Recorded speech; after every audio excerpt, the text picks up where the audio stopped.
Hello, I'm Teresa McKee, your host for A Mindful Moment. Thank you for joining me as we explore ways to increase mindfulness in our day-to-day experiences through weekly topics, expert interviews, and guided mindfulness meditations. Mindfulness is presence, awareness. It's paying attention to what's happening within us and around us. Mindfulness increases our emotional, physical, and mental well-being. It can also enhance our focus and productivity. Perhaps most importantly, in today's uncertain world, mindfulness strengthens our ability to be more compassionate toward ourselves as well as others.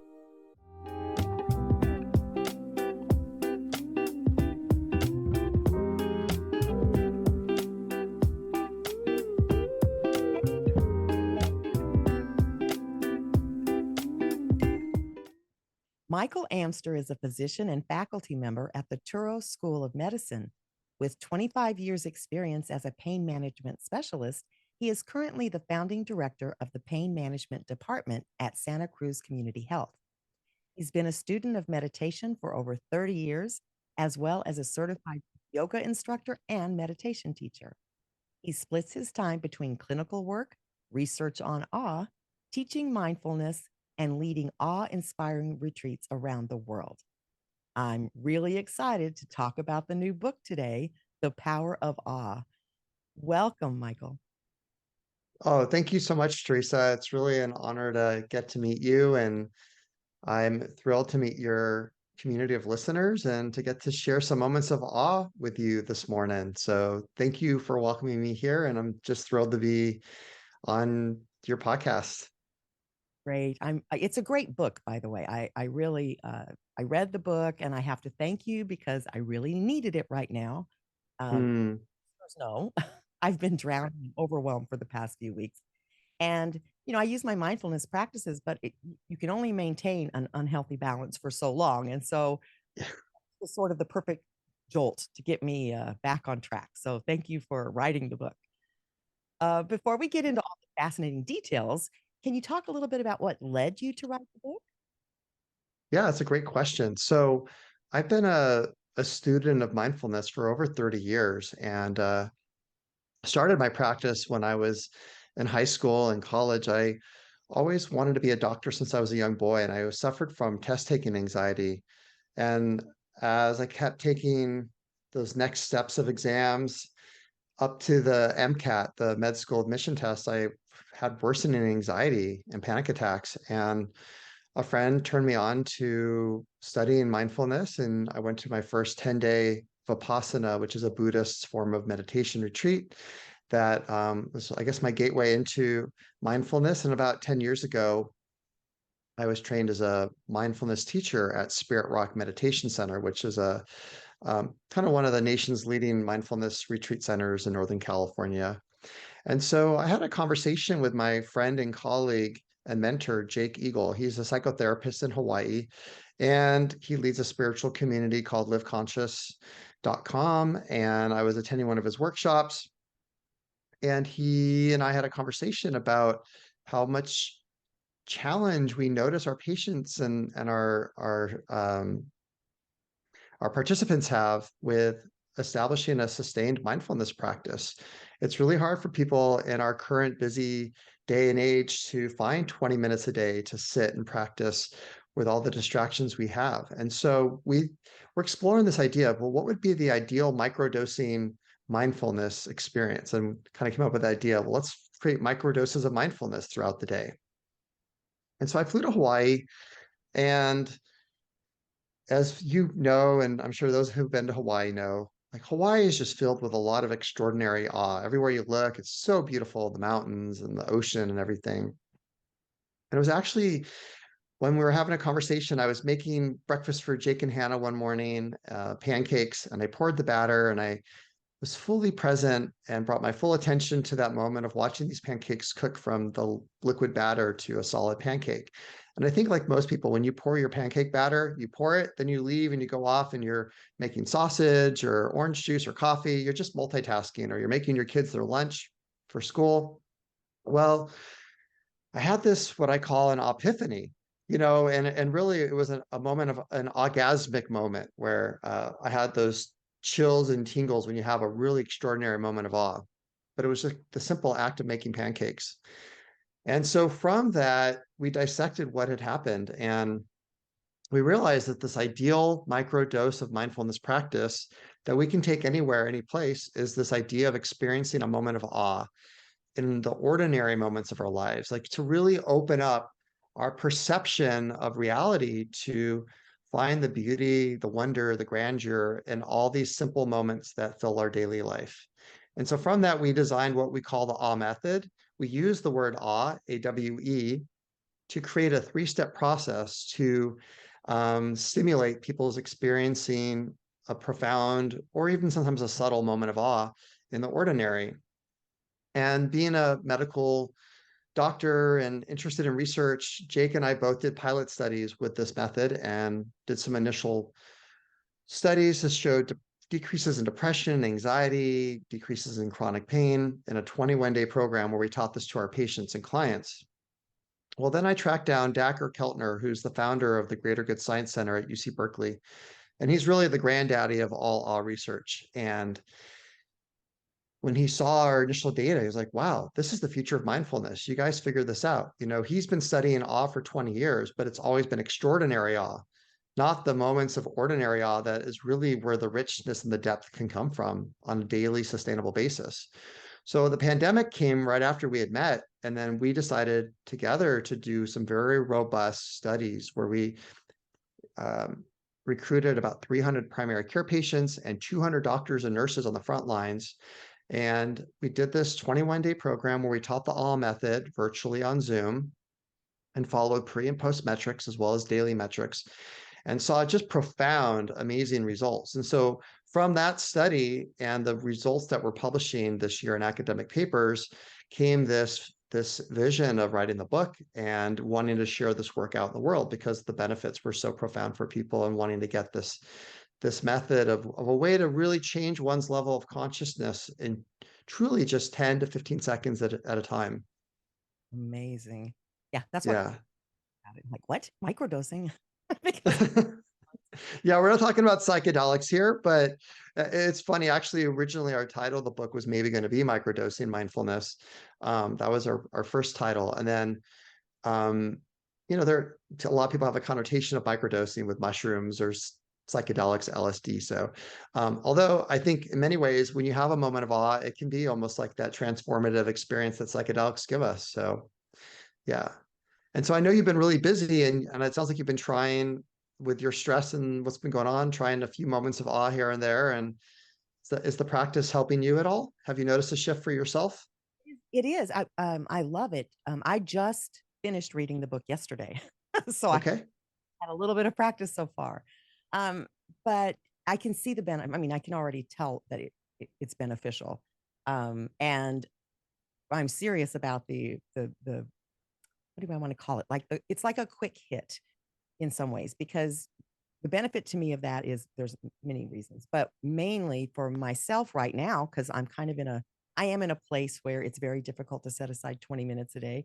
But it's also the number one sort of complaint or pushback I get from clients as I'm coaching leaders and encouraging them to practice mindfulness and to meditate. It's always, I don't have enough time. So the second I saw just even a brief synopsis of this book, I was like, I have to see what this is. so, so let's go back a little bit to talk about what the emotion of awe is and why it's unique. Yeah. So the emotion of awe is a very special emotion. And we think of it as probably the most powerful of all positive emotions. Um, it is what's considered a pro-social emotion. So when we experience a moment of awe, it cultivates within us a lot of other positive emotions, like an experience of being grateful, an experience of being generous. They've done studies. Most of these studies have been done at UC Berkeley, but through the Greater Good Science Center by my colleagues. And they studied that people that had a moment of awe were more generous to strangers. It makes us more open-minded. We're more willing to look at other people's views. And so we need awe more than ever, considering like the divergent views with politically and all the the divisions that are going on. Awe helps us open our eyes up to seeing other people's understandings of the world as well as our own, and to just be more tolerant and accepting. Um, and then there's a whole bunch of health benefits as well, which we can talk about. But in terms of like how we define it as an emotion, when you think about that moment of awe you might have, let's say if you go to the Grand Canyon, or you watch a beautiful sunset out, in the mountains, or for those that live in the Midwest, I mean, there's incredibly gorgeous sunsets in the Midwest. I've lived in Iowa, so I know what that's like. And, awe can be found everywhere, and there's extraordinary awe everywhere, actually. Um, so what awe does is it gives us a sense of vastness, right? When you think of those moments, or maybe the witness at birth of your child, you feel a sense of vastness. You feel connection to the grandeur of all life, to God or universal consciousness, to all humanity, whatever you want to call it. So that's one aspect of how we define awe as emotion, is this idea of perceptual vastness, the sense of vastness within ourselves, and maybe we see sort of the world outside of us as vast. And secondly is this idea of cognitive accommodation, which means that when you have a moment of awe, it really almost shifts your perception of reality. It's like, wow, like how's this even possible? Like we're living our lives normally in a very automatic autopilot way, and then when we have a moment of awe, it wakes us up and it changes our thinking processes, and we are accommodating a vast bigger reality in the moment of awe. And what's really beautiful about what we're teaching is how to have awe moments in the ordinary. So right now we're having this conversation, and I'm looking at the backdrop on your Zoom screen, and I mean there's so many beautiful things in your image that inspire awe. And so I mean we can have awe wherever you are. We teach this, that people can have awe in line at the grocery store, or you can have a moment of awe at a red light even, or at the TSA checkpoint at the airport. Awe can be had anytime, any place, anywhere, I when we actually open our eyes for that. I actually thought of the ocean when I was reading the book, because I was thinking, when are my awe moments? I took the assessment that you had at the beginning of the book, and by the way, I really love that you included a couple of those studies, assessments, so that readers can take it and then gauge where they are, after they've read the book and start understanding and practicing the process. But I Mhm. that's the other problem. That was the other problem for me, is that because I'm so crunched for time, I used to go to the ocean on a regular basis, just even for an hour, but just to sit there and watch the water, because it always gave me a sense of awe. And it reminded me that I'm just this little thing in this vast, universe, which kind of just eliminates stress. And so again, I love the idea that we can now apply this, or learn to apply this to anything. We don't have to drive 20 miles and and spend the time if you don't have it. So I think that's wonderful. Yeah. Um, so I wanted to ask you, what's really happening in the brain and body when we're using the awe method? Yeah. So I think maybe I'll talk a little bit about the awe method, so people will have an idea what it is, and then I can explain a little bit how it works. I think that might be the best order of it to share. So the awe method is this 10 to 15-second practice, and we break the awe into an acronym, and the A stands for attention. And so what we're asking people to do is to bring their full undivided attention to something that they value, appreciate, or find amazing. And so I'm mindful when people listen to podcasts, most people are driving in their car. So I'm not going to give like the full profound awe experience right now, but just a taste so people can get an idea. And if you want a more of depth, we have a lot of free resources on our website at thepowerofawe.com, where we have free downloadable meditations, a free ebook, more resources with extended practices. Our book, The Power of Awe, also has a lot more depth, and 30 extended practices in it as well. And we also offer an online course that we're putting together. So that is going to help people that don't like books and they just want to sit and watch and learn this technique. So first step is to bring your attention, and to really intentionally do that. So we're all able to shut down our mind, even if we're ADD, just for 5 to 10 seconds on one thing that we value and appreciate and find amazing. And then the W stands for wait. So we're just pausing. We're gifting ourselves a moment of waiting. And if you think about, let's say when you've been walked with a friend before and they wait for you and they'll hold the door open for you, like how good that feels, like to be caretaked. Well, we're doing that for ourselves. We're waiting for ourselves. We're gifting ourselves an opportunity to just be like with that one thing that we are valuing, appreciating, or finding amazing. And then the E stands for a deep exhale. So you basically are doing this practice through a cycle of a breath. And that deep exhale, when you do that, and you can think of the sound of ah, right? That is like a long exhale. We stimulate our vagus nerve. And so this is one of the things that happen in this practice is that we are activating our parasympathetic nervous system.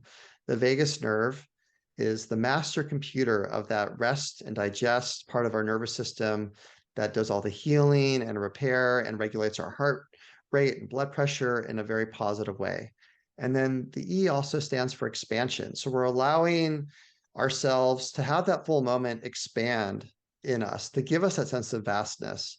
And for some people, like they may imagine like there's an energy field, like a light within them. And then when they are taking that long exhale out, the energy expands and sort of fills you up. And then that's often when you get those chills or the tingles because it's a release of energy in the body. When you have an all moment, you get those kinesthetic responses because energy is expanding in your body and the goosebumps happen or the little hair cells around your body rise up in that expansion of energy and of consciousness.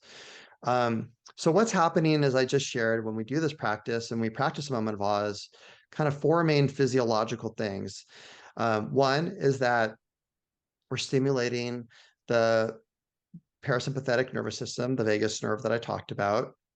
And there's a little bit of sympathetic activation, which is kind of nice because it brings you to a state of alertness, but yet you're still calm. It kind of energizes you a bit when you have a moment of awe, right? I mean, I think people can relate to that, but yet you still feel peaceful and calm at the same time. Second thing is this part of the brain that is that monkey mind, ruminating, self-absorbed part. It's called the default mode network. It's the circuitry that is those thousands of thoughts we have all day that we're not even aware of. It just kind of goes on an automatic tape. Well, that part of the brain slows down. And for some people, it will stop momentarily when they have a moment of awe, which gives us that sense of resetting our nervous system so we can be more present and more attentive. And then also oxytocin, which is a hormone. It's one of the trust bonding hormones of the body is released when we have a moment of awe, which is again, a powerful way of changing the physiology in our body for a state of healing and rest and regeneration.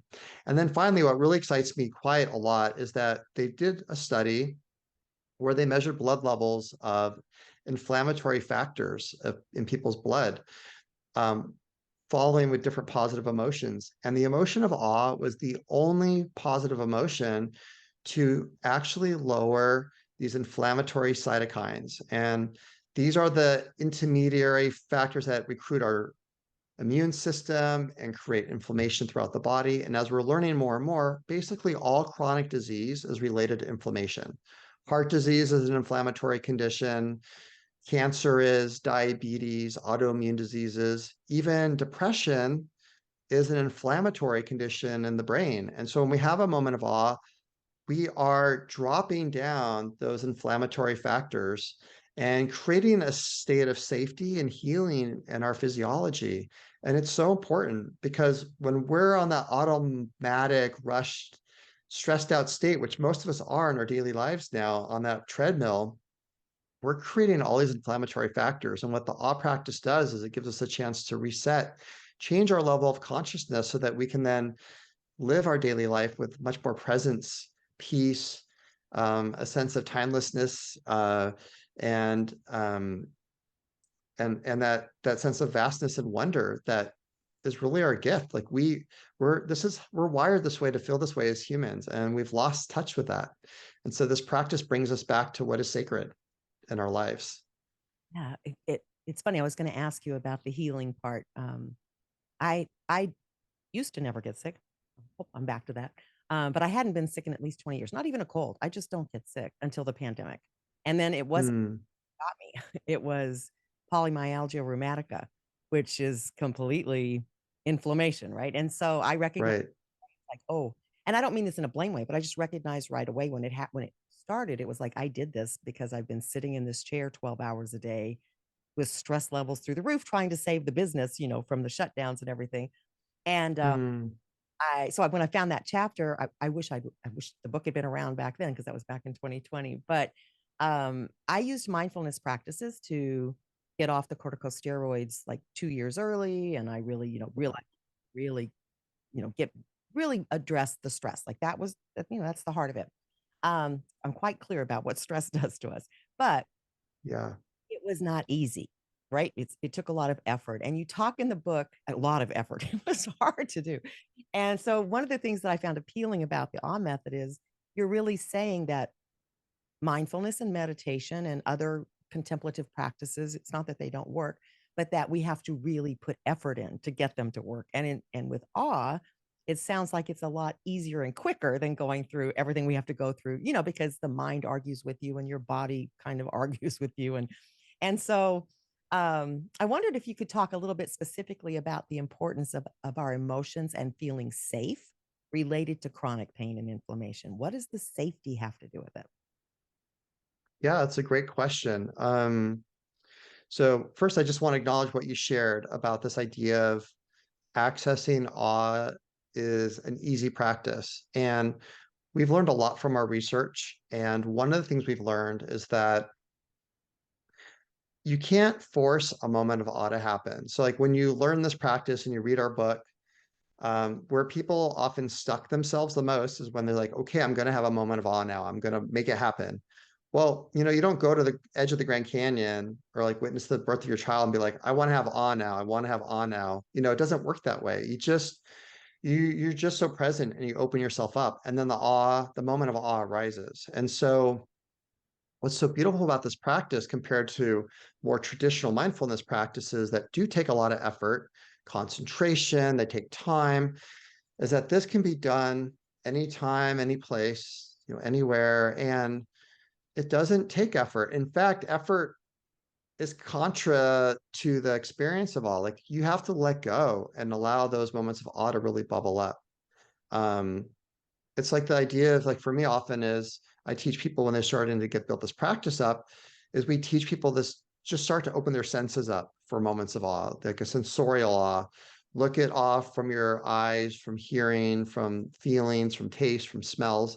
So go on a short little walk down your street and just be an open field for awe to come in, and noticing the colors or the sensation of the breeze on your face or the smells of flowers or trees.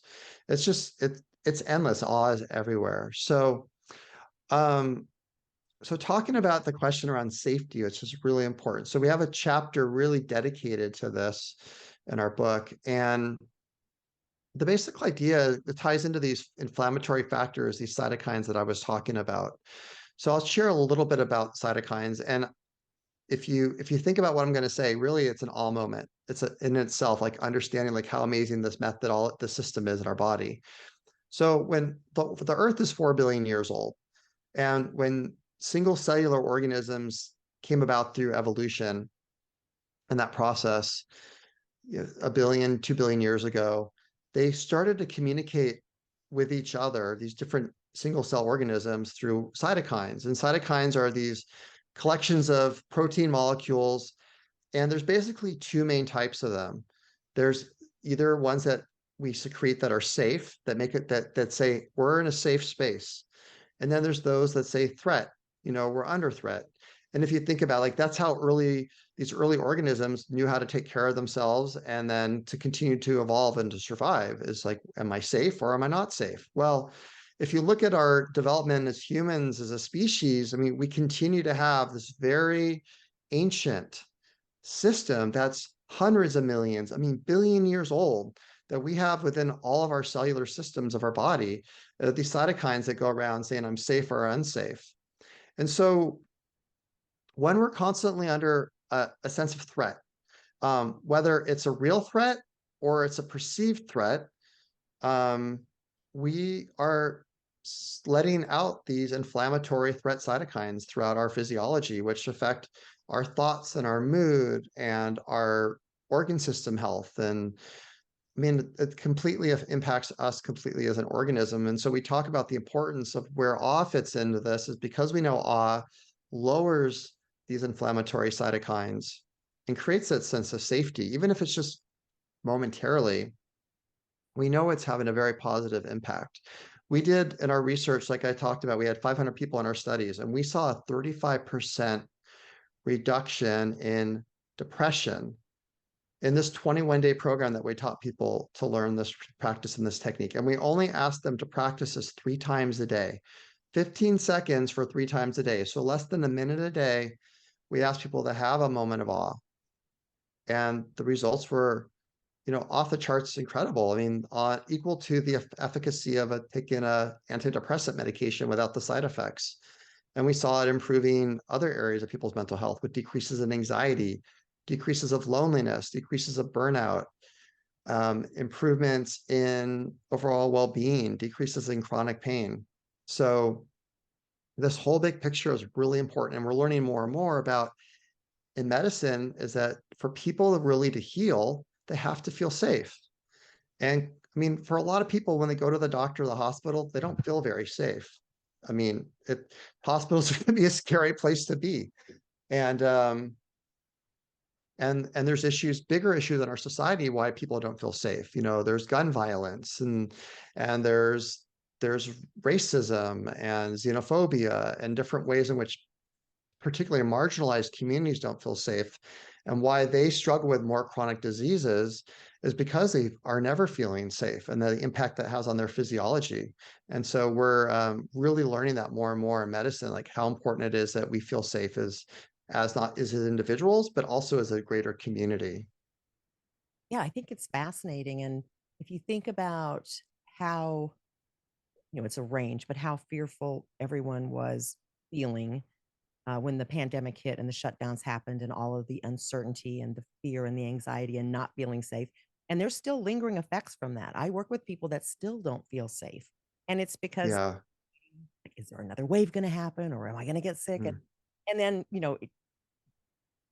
when you're feeling like that, I know too, then you're sort of making yourself more vulnerable to end up getting sick, which is the very thing you're trying to avoid. So I think it speaks well to the fact that your studies were done with hospital workers during the pandemic, which had to be the most unsafe feeling I can't even imagine at that. Yeah.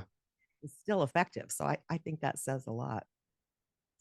Yeah, Uh, our next study, we're actually recruiting people right now. Our recruitment's going to end in the middle of April, but with UC Davis and UC San Francisco, we're doing a study for people that are suffering from long COVID symptoms, which, as you can imagine, people hear about it, is very debilitating and it's related to inflammation that's going on in the brain and throughout the body, and the impacts from the virus. So we're really hopeful that this technique is really going to help people that are suffering from long COVID because there's not a lot that medicine really has to offer people right now, and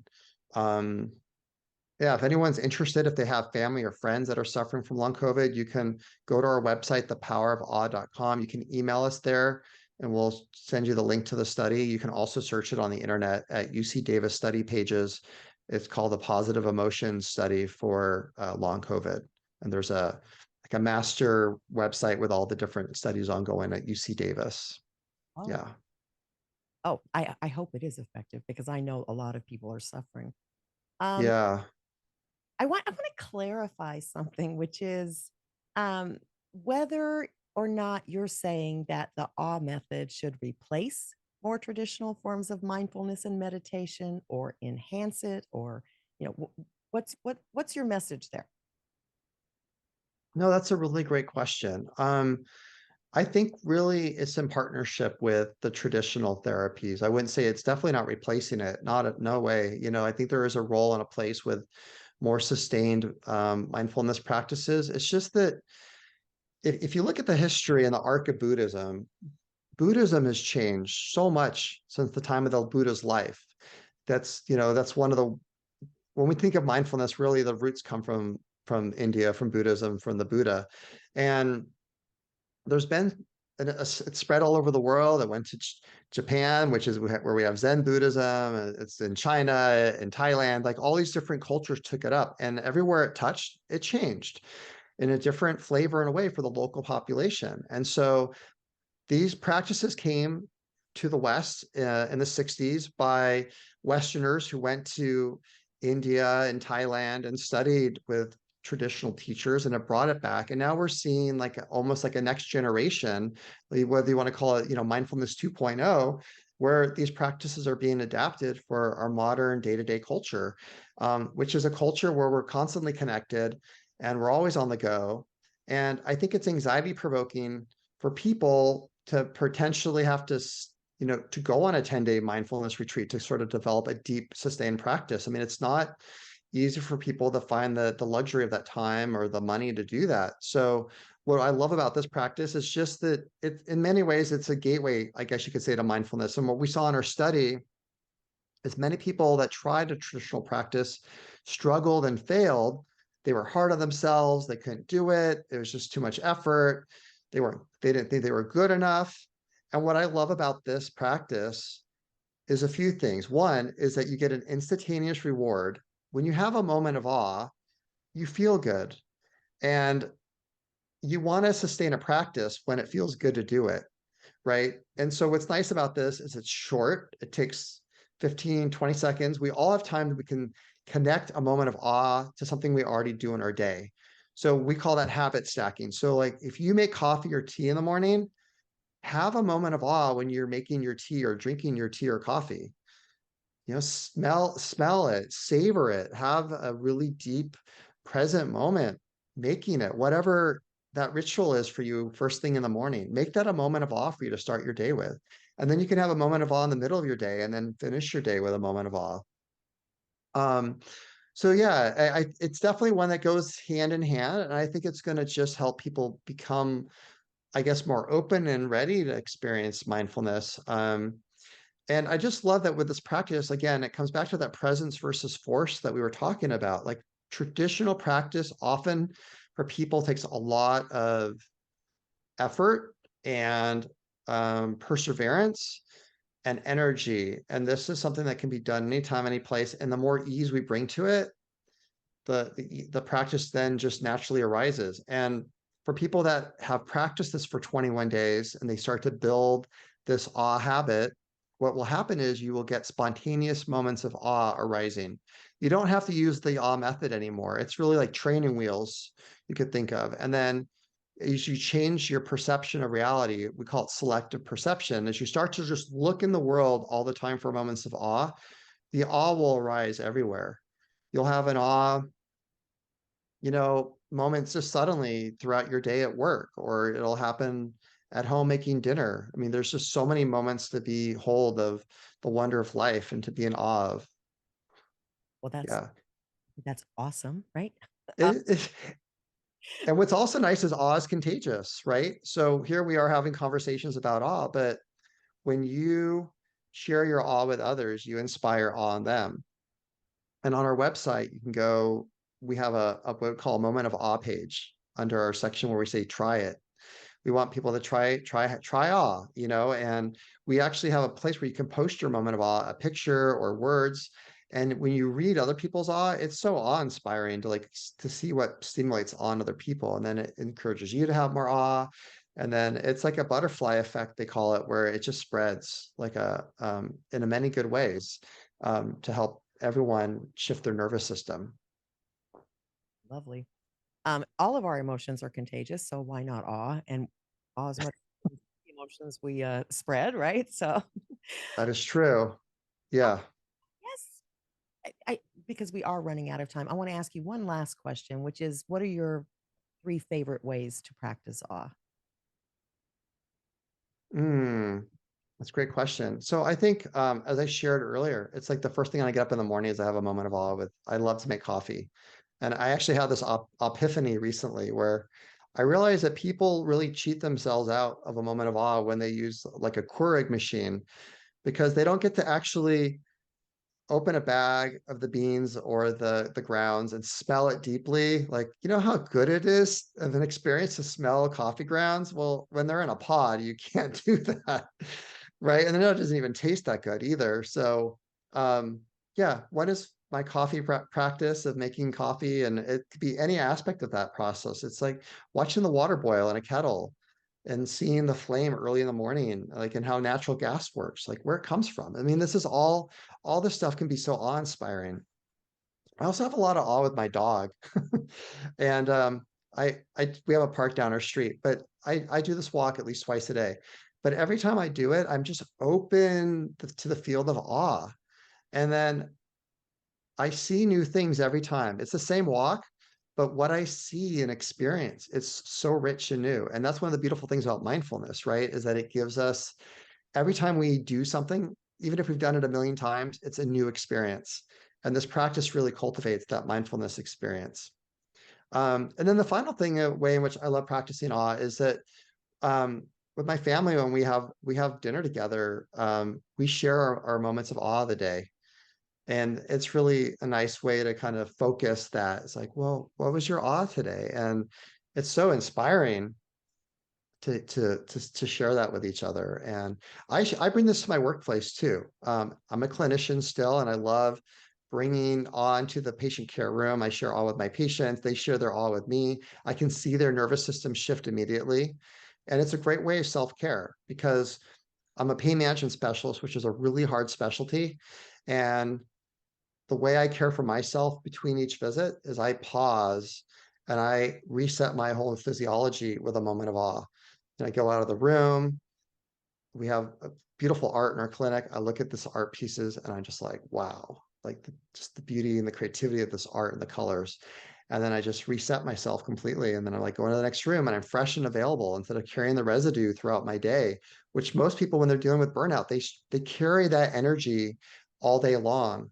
And it really is helpful. I've seen it change my colleagues and other people's lives, this practice. So yeah, those are the three main ways. I'm really thankful for being able to share this, and would love to connect with your listeners. If any people have questions, just feel to reach out to us at thepowerofawe.com and take advantage of all the resources we're putting out there to people to help build their awe practice. Wonderful.